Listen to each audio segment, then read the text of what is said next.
In this video, I am going to show you how you can download the portable version of ComfyUI on your Windows computer. So let's see how we can do this thing.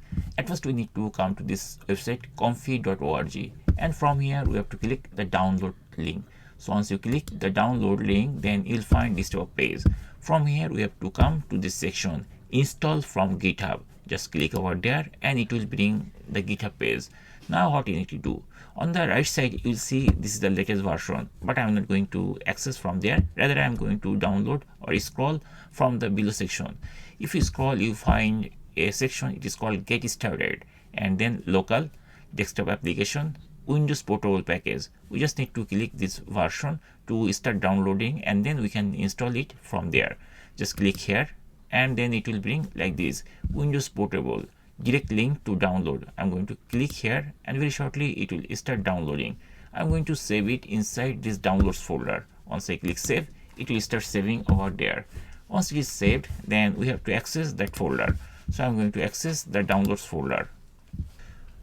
Once it is downloaded, we'll see like this. So now we need to extract it. Right click, and then from here you can choose extract all, and then you can choose the location or you want to extract.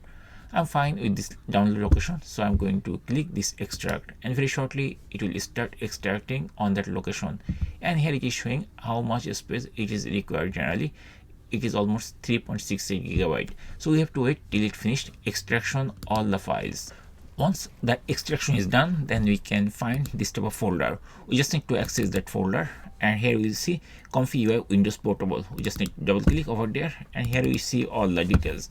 So here, if you run in an Intel processor and don't have GPU, then you have to run this thing. Otherwise, you have to use these other two options. And once you run it, then you can use it. I'm using an Intel version of Windows computer, so I'm going to use this one. I'm going to double click over there, and very shortly it is opening like this type of window to confirm. I'm going to press the run button and the terminal window will be opened, something looking like this. We have to wait till it gives us all the details. Once everything is running properly on CPU mode, and then we'll find this type of URL, and on the browser we can access that page. And here now we can use the ComfyUI very easily. Even we can go through all the templates on some other things also. And that's it. In this way we can easily download and install or run the ComfyUI on our Windows environment, which is the Intel CPU and there is no GPU.